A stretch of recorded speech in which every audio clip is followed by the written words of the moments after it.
नमस्कार जी। नमस्कार जी। क्या नाम है जी आपका? जी, मेरा नाम दिव्या दासी है। दिव्या जी, आप कहाँ के रहने वाले हैं? जी, मैं गुड़गांव, हरियाणा से आई हूँ। दिव्या जी, आप संत रामपाल जी महाराज की शरण में कैसे आए?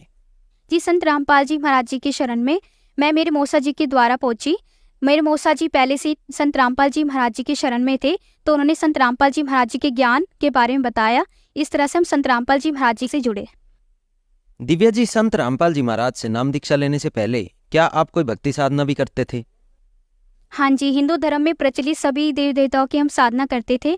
मैं जब सेकंड स्टैंडर्ड में थी तभी से ही जैसे हनुमान जी के मंदिर जाना, शिव जी के ऊपर जल चढ़ाना, सभी देवी देवताओं की भक्ति करते थे। मतलब बचपन से ही जो हनुमान चालीसा होती है, हनुमान चालीसा का पाठ करना, सभी साधनाएं करते थे।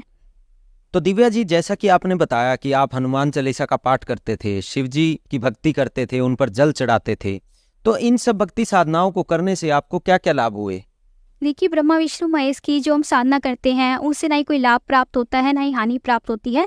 जैसा हमारी किस्मत में है हमें वही प्राप्त हो सकता है, वही वो दे सकते हैं। जैसे कि मेरे पिताजी जो हैं वो ड्रिंक करते थे और हमें हानि ही हानि हो रही थी, हमें किसी प्रकार का भी सुख प्राप्त नहीं हो रहा था। बचपन से लेके यही सोचते थे कि हनुमान जी कितनी साधना करते हैं, देवी दुर्गा जी कितनी साधना करते हैं, शिव जी के ऊपर जल चढ़ाते हैं, सभी जो पूजा है हिंदू धर्म में प्रचलित वो सभी करते हैं, फिर भी हमें इतने दुख प्राप्त होते थे। जो पिताजी जो हैं मेरे ड्रिंक करते थे, भूत प्रेत की बाधाएं थी, मतलब बचपन से लेके आज तक हमने दुख ही देखा है। जो पिताजी के नशे के कारण हमारे घर की आर्थिक स्थिति इतनी बेकार हो गई थी, सोचते थे कि भगवान कहाँ है हमारे, मतलब कि जो हमें यही देखते थे कि पूर्ण परमात्मा की हमें तलाश कहाँ से प्राप्त हो सके, पूर्ण परमात्मा कौन है। तो दिव्या जी, जैसा कि संत रामपाल जी महाराज के बहुत से अनुयायियों से हम जब मिलते हैं तो उनका ये कहना होता है कि उन्हें संत रामपाल जी से जुड़ने के बाद अनेकों लाभ हुए, तो क्या ऐसा कोई एक्सपीरियंस आपके साथ भी हुआ? हाँ जी, संत रामपाल जी महाराज जी से जुड़ने के बाद मेरे जो पिताजी हैं वो नशा करते थे, आज उन्हें नशा छोड़ दिया है। घर में आर्थिक स्थिति भी संत रामपाल जी महाराज जी की दया से सब कुछ ठीक हो गया है। पहले जो पिताजी थे वो कर्जा कर लेते थे, वह संत रामपाल जी महाराज जी की दया से सब कर्जा भी उतर गया है। और सेकेंडली ये हो गया है, जो हमें मनुष्य जन्म का जो उद्देश्य है वो पता लग चुका है कि मनुष्य जन्म दुर्लभ है, मिले ना बारंबार, तरवर से पत्ता टूट गिरे बहु ना लगता डार। मनुष्य जन्म का जो असली उद्देश्य है भक्ति करना।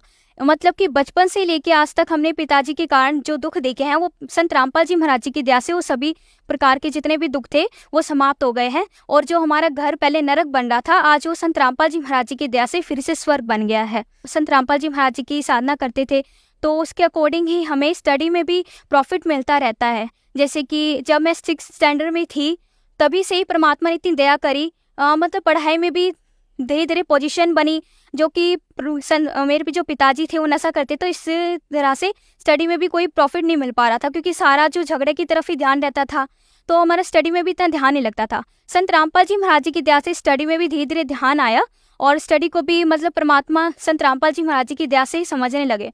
तो 12th स्टैंडर्ड में क्या हुआ, जब मैं जैसे कि क्लास में बैठी हुई थी तो जैसे कि क्लास में शोर हो रहा था, तो वही जो मेरी आँख पे ना किसी मतलब बॉय ने डंडी मार दिया, तो आँख पे जो मेरी चोट लग गई थी उसके कारण जो है बिल्कुल ब्लड आ गया और बिल्कुल ब्लैंक हो गई, मुझे कुछ दिखाई नहीं दे रहा था। किस तरह से अपने घर पे पहुंची स्कूल से, मम्मी को दृढ़ हुआ कि संत रामपाल जी महाराज जी आज हमारे साथ है तो बेटी को कुछ ही नहीं होगा। तो मम्मी डॉक्टर के पास लेके गई, तो वहाँ पे जो डॉक्टर है उन्हें बता दिया कि आपकी बेटी की जो आँख है वो बिल्कुल खत्म हो चुकी है, ब्लैंक है और कुछ दिखाई नहीं दे रहा। उन्होंने मुझे न्यूज़पेपर पढ़वाया तो मुझे कुछ भी वो दिखाई नहीं दे रहा था लेफ्ट आई से, क्योंकि मेरा बिल्कुल ब्लड बिल्कुल आ गया था और मेरी पूरी ड्रेस जो यूनिफॉर्म थी वो भी बिल्कुल गंदी हो गई थी। तो उस टाइम बस डॉक्टर ने 2-3 मेडिसिन दे दी और हम अपने घर चले गए। तो गुरुजी को दंडवत प्रणाम किया। मैंने कहा, परमात्मा अगर आज मुझे नहीं दिख रहा है वो भी आप जो कर रहे हो ठीक है, अगर आज दिखाई देता है तो वो भी आप जो कर रहे हो वो भी ठीक है। तो संत रामपाल जी महाराज जी की दया से 2-3 दिन में जो डॉक्टर ने मेडिसिन दी थी वही ठीक, वही मेडिसिन लेकर आज संत रामपाल जी महाराज जी की दया से अगर आज मैं देख रही हूँ तो परमात्मा संत रामपाल जी महाराज जी की ही दया है। और 4th लाभ ये हुआ कि मैं मतलब कि जो मेरा मैंने 11th के बाद मतलब कॉमर्स स्टैंडर्ड लिया था, तो उसमें जो अकाउंटेंसी सब्जेक्ट है उसमें मैंने कोचिंग भी नहीं ली थी। मतलब 11th-12th स्टैंडर्ड में जो कॉमर्स लेता है तो अकाउंट सब्जेक्ट से मैं डरती थी, मतलब कि कोचिंग भी नहीं ली थी, तो अपने सेल्फ स्टडी करती थी। कोई टीचर भी ऐसा नहीं था जो बताने वाला था, टीचर बताते तो समझ नहीं आता था और मैं चुप रहने के कारण टीचर से कुछ पूछ भी नहीं पाती थी। तो अकाउंटेंसी सब्जेक्ट में मेरा इतना कुछ हो नहीं पा रहा था, प्रॉफिट मुझे भी नहीं मिल पा रहा था। हाँ ठीक है, एग्ज़ाम हो गए, मतलब कि ठीक है चलता रहता था, मिनिमम नंबर आ जाते थे। बट जब फाइनल एग्जाम हुए 12th के, तो उस टाइम मुझे बिना कोचिंग के, परमात्मा की दया से, संत रामपाल जी महाराज जी की दया से, जब मैं एग्जाम देने गई बोर्ड का, तो वहाँ पे मतलब जो अकाउंट्स का सब्जेक्ट आया, तो मैं बिल्कुल ब्लैंक शीट देने गई थी, मतलब कि बिल्कुल ब्लैंक शीट गए, क्योंकि मुझे कोई क्वेश्चन तो आता नहीं थी, वही प्रैक्टिकल पार्ट में प्रॉब्लम रहती थी विदाउट कोचिंग, और थियोरेटिकल मतलब रिवाइज कर रखा था। ठीक है, जो होगा संत रामपाल जी महाराज जी की दया से वो देखा जाएगा। मैं अपना एग्जाम देके आश्रम की सेवा में चली गई, और जब रिजल्ट आया तो संत रामपाल जी महाराज जी की दया से वो जो एग्जाम गया था, जिसमें मैं सोच रही थी कि हाँ मैं फेल हो जाऊंगी, मतलब मुझे दोबारा ही एग्जाम देना है, री आएगी मेरी अकाउंट सब्जेक्ट में, तो संत रामपाल जी महाराज जी की दया से उसी में मेरी 80+ मार्क्स आए, संत रामपाल जी महाराज जी की दया से, और क्लास में भी अच्छी पोजीशन से मेरिट आई। और आज जब भी मैं स्टडी में कहीं भी जाती हूँ तो परमात्मा दया करते हैं। मैं सोचती हूँ कि गुरुजी नहीं यहाँ एडमिशन लेना है, यहाँ नहीं लेना, तो वहीं पे एडमिशन होता है। अब संत रामपाल जी महाराज जी की दया से आज एक अच्छे कॉलेज में मेरा एडमिशन हुआ, संत रामपाल जी महाराज जी की दया से। मैं सोची थी कि नहीं गवर्नमेंट में ही जाना, क्योंकि मतलब कि वहाँ पे पढ़ाई भी अच्छी नहीं होती, स्टार्टिंग से पापा की जो प्रॉब्लम चल रही थी उसके कारण गवर्नमेंट स्कूल में ही हम जा रहे थे।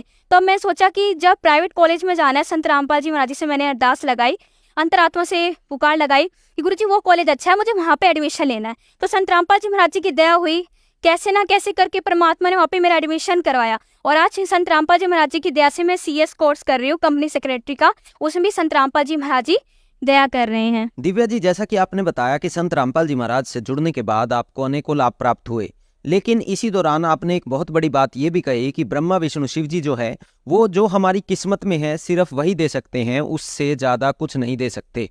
लेकिन जैसा कि हिंदू धर्म में प्रचलित कथाएं हैं और जो हिंदू धर्म के पंडित हैं, गुरु हैं, उनका ये कहना होता है कि ब्रह्मा विष्णु शिव जी जो हैं वो सर्वे सर्वा हैं।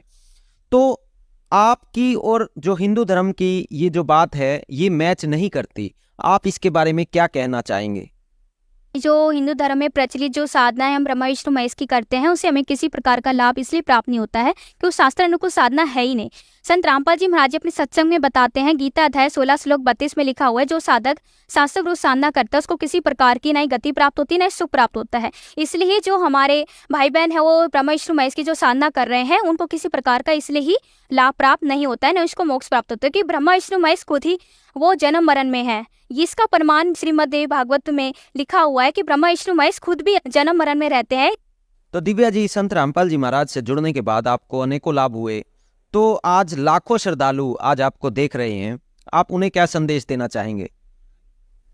जी, मैं जितने भी आज दर्शक मुझे देख रहे हैं उनको यही संदेश देना चाहती हूँ कि मानुष जन्म दुर्लभ है, मिले ना बारंबार, तरवर से पत्ता टूट गिरे बहु ना लगता डार। अर्थात ये है कि मनुष्य जन्म बहुत दुर्लभ है, अगर एक बार ये हाथ से चला गया ये बहुत गोल्डन चांस है। मैं आप सबसे हाथ जोड़ के यही प्रार्थना करती हूँ कि जितनी जल्द से जल्द हो सके, पुस्तक प्रचार सेवा होती है, गली गली साधना चैनल पे सत्संग आता है, वहाँ से किसी ना किसी तरीके से आप संत रामपाल जी महाराज जी से अपनी नाम दीक्षा ग्रहण करें और अपना मनुष्य जन्म का कल्याण करवाएं। क्योंकि एक बार मनुष्य जन्म अगर हाथ से निकल गए गोल्डन चांस, तो हमारे मतलब जितने भी लाइफ में वो बिल्कुल लॉस में चली जाएगी, क्योंकि शिक्षा भी एक तरफ है और जितने भी हमारे सुख हैं वो एक तरफ है।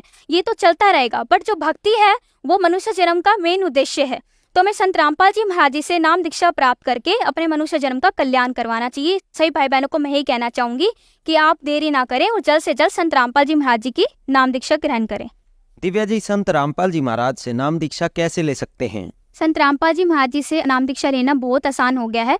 विभिन्न चैनल पे संत रामपाल जी महाराज जी के सत्संग आते हैं, आप उस सत्संग के दौरान विजिबल रहते हैं कॉन्टैक्ट नंबर, वहाँ पे अपने कॉन्टैक्ट नंबर लेके नामदान का एड्रेस प्राप्त करके अपने नाम दीक्षा ग्रहण कर सकते हैं।